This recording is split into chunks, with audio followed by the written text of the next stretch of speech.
Joey Kerrigan arrived in London in January 1912. He did not have a place to stay. "It doesn't matter," he thought, smiling. "Joey's luck is going to find me a room." Joey thought a lot about luck. "One day I'm going to be rich," he told everybody. "Lucky people get rich, and I'm lucky." After a lot of walking, he found a room in a house.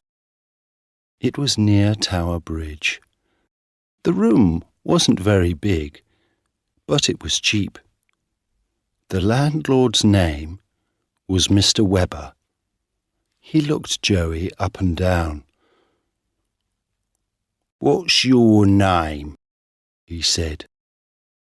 "Where are you from?" Joe Smith," Joe said. "I'm from Ireland." "Well, you can have the room," Webber said, "but I want 2 weeks' money. Now." "I've only got 1 week's money," Joey said. "And tomorrow's Sunday," Webber said. "You can't find work on a Sunday. So when can you give me the 2nd week's money?" Joey smiled with his mouth, but not his eyes. "I can find work," he said. "I'm lucky. Good things happen to me. It's called Joey's luck." On Sunday, Joey stayed in bed all morning, and in the afternoon he went for a walk. After an hour, he took a bag from a woman in Fleet Street. The woman shouted, "Stop! Stop!" But Joey was now 50 meters away, and there were no other people near. Joey laughed and ran down a little street, then between 2 tall buildings down to the river. He stopped and opened the bag. There was some money in it, but not very much. He took the money out, then put the bag into the river. Later that day, he walked past a bookshop. There were lots of people there, looking at books, and Joey moved carefully between them. For a second, he stood behind a fat man, then moved quietly away. The man did not feel Joey's hand in his back pocket, but the man's wallet was now inside Joey's shirt. It was a big, fat wallet, and when he got back to the house, he gave the landlord the 2nd week's money for the room. "You found work on a Sunday?" Webber said. "Where? Who with?" Joey smiled. "I told you. I'm lucky. Joey's luck." For the next 3 months, Joey Kerrigan walked the streets of London most days. He stole handbags from women or things from shops, and he took wallets from men's pockets. One morning, at the beginning of April, he took a wallet from the pocket of an old man with a red face.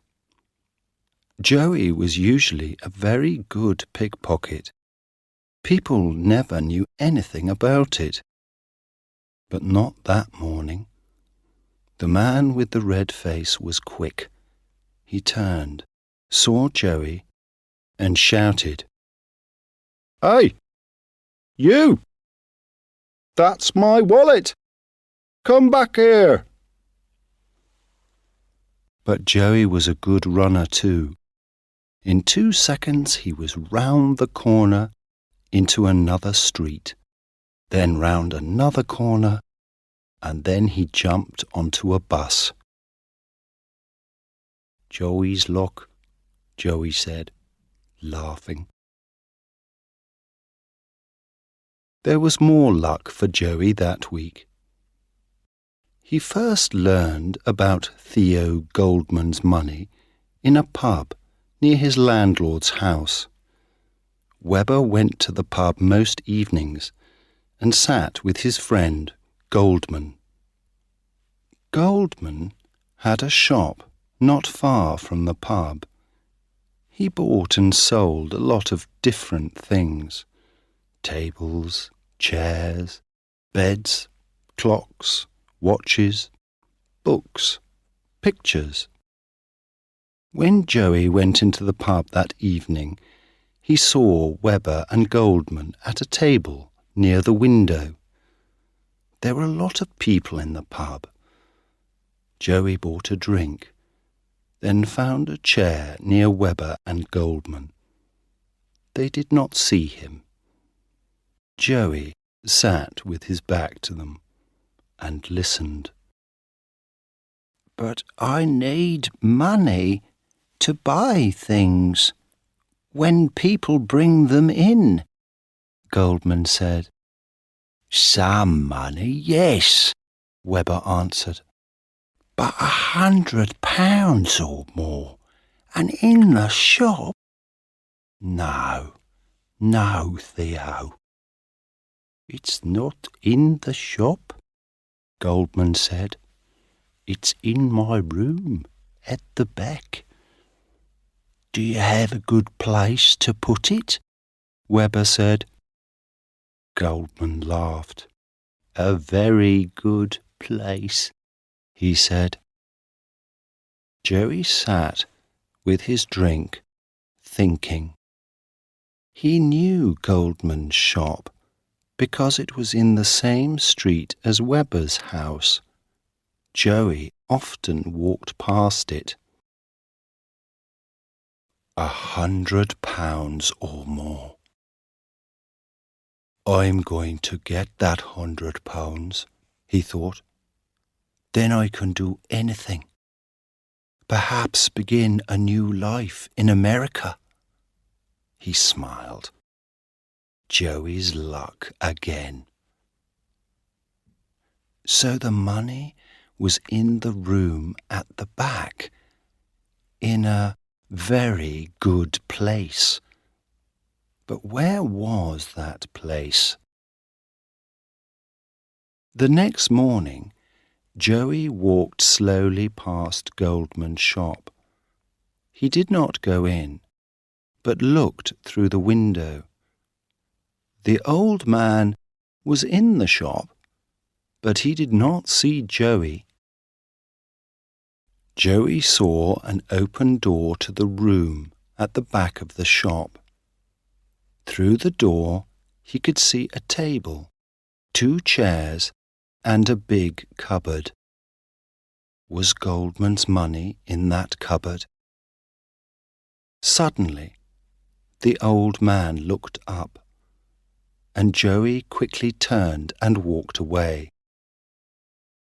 He did not go to bed that night. He put all his things into a bag, sat in an armchair, and waited. Midnight came and went. At 2 o'clock in the morning, he went down the stairs and out of the house. It was a cold night, and Joey looked up at the moon in the sky. "Are you a lucky moon?" he said, smiling. "Joey's lucky moon." He walked to Goldman's shop and looked round. Nobody was in the street. He took a small hammer from his coat pocket and broke the glass in the shop door. Then he put his hand through and opened the door. Joey moved quickly into the shop. He closed the door behind him and put his bag on the floor. Then he walked quietly across the shop to the door into the back room, opened it, and went through. It was dark, but moonlight came through the window, and Joey could see the big cupboard. The little hammer soon opened the cupboard. There were a lot of books and papers inside. Some of the papers fell out onto the floor. "Who's there?" Joey did not move. Only his eyes moved, looking around the room. Then a door at the back of the room opened, and Theo Goldman came in with an oil lamp. He saw Joey. "What?" he began. Joey jumped across the room, grabbed the old man's arm, and pulled it up behind his back. Then he held the hammer in front of Goldman's face. "Where's the money?" he said. "Tell me." "Money?" Goldman said. What money? There isn't any money." "Yes, there is," Joey said. "You told Webber about it in the pub. £100 or more. Where is it?" Goldman said nothing. "Tell me," Joey said, "or I'm going to break your arms. First one arm, and then the other one. Where is it?" Goldman tried to pull his arm away. He made small, angry noises, but no words came out. Joey held the hammer in front of Goldman's eyes. "Tell me, or this hammer goes into your face." All right. It's under the floor," Goldman said. "Under the cupboard." Joey pushed the old man across to the cupboard. "Get it," he said. "Now." The old man put the oil lamp on the floor and pulled the cupboard away from the wall. Then he got between the cupboard and the wall and pulled up some of the floor. There was a small box under the floor, and Goldman got it out. Joey grabbed the box from the old man's hands and opened it. It was full of money. Joey smiled.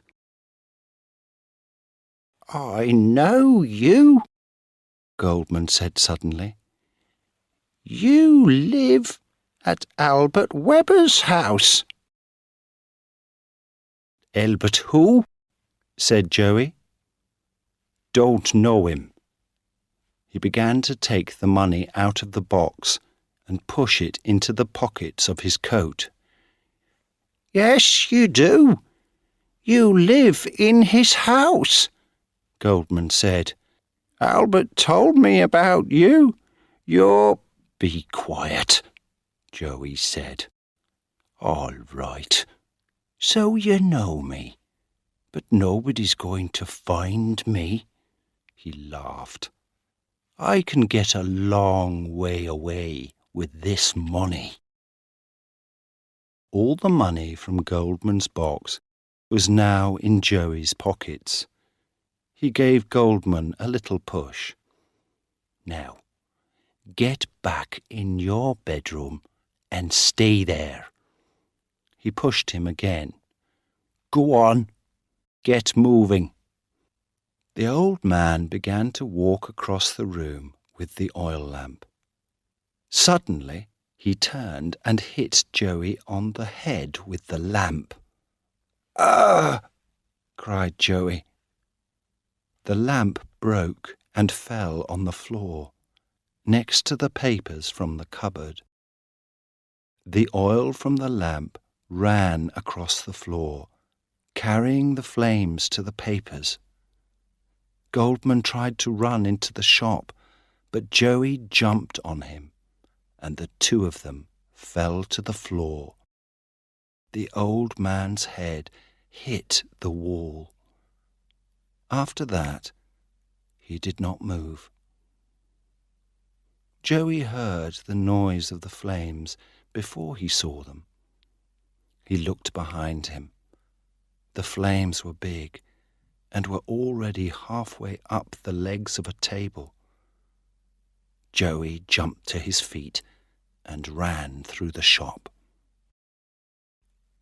He found his bag by the front door, went out into the street, and began to run again. At the end of the street, he stopped and looked back. There were now flames in the shop window, and black smoke came from the shop door. He thought about the old man on the floor in the back room, but only for a second. Then he turned and ran again. 2 days later, on Wednesday the 10th of April, 1912, Joey was in Southampton with thousands of other people. They came to see the new ship there, the biggest and fastest ship in the world. It was the day of its first voyage across the Atlantic to New York, carrying more than 2,000 people. Some of the people in Southampton that day were the ship's passengers. Some of them just came to look at the wonderful new ship. And there it was. Joey was a happy young man. He was a passenger with a ticket in his pocket. A ticket to New York. Life was good, he thought. Joey's luck got me the money for my ticket, he said, laughing. And Joey's luck is taking me to America. This is the end of my old life. And he walked onto the Titanic.